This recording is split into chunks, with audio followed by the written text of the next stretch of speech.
Ethiopia has endured weeks of unrest in the wake of the killing of a popular musician, but the Prime Minister Abiy Ahmed said it does not change the country's determination to move forward with filling its Grand Ethiopian Renaissance Dam. If Ethiopia doesn't fill the dam, it means Ethiopia has agreed to demolish the dam, he said, speaking to lawmakers. The $4.5 billion dam has been under construction for 9 years. Once operational, the dam will be the largest hydroelectric power plant on the African continent, capable of producing 6.4 gigawatts of power. But the project has generated opposition from fellow Nile River countries, Egypt and Sudan, who fear it will affect their access to fresh water. Egypt relies on the Nile for 90% of its freshwater needs. Certainly, this is an issue that has a very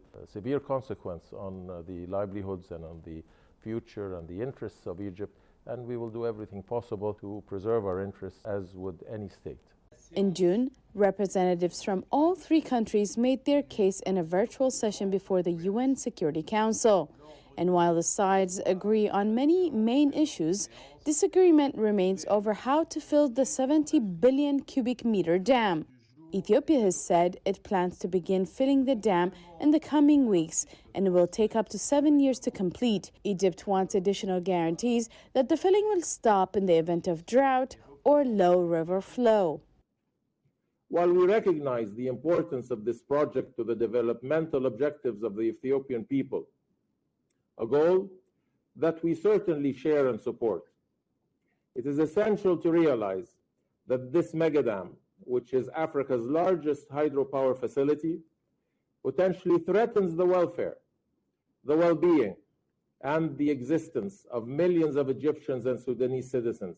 The contentious negotiations date back to the beginning of the project and have included several mediators. Egypt and Sudan believe Ethiopia should not move forward with filling the dam until an agreement is signed. Sudan strongly believes that reaching an agreement on the guidelines and principles before the commencement of the filling of the GERD is extremely necessary for the three countries to avoid putting millions of lives and communities at great risk.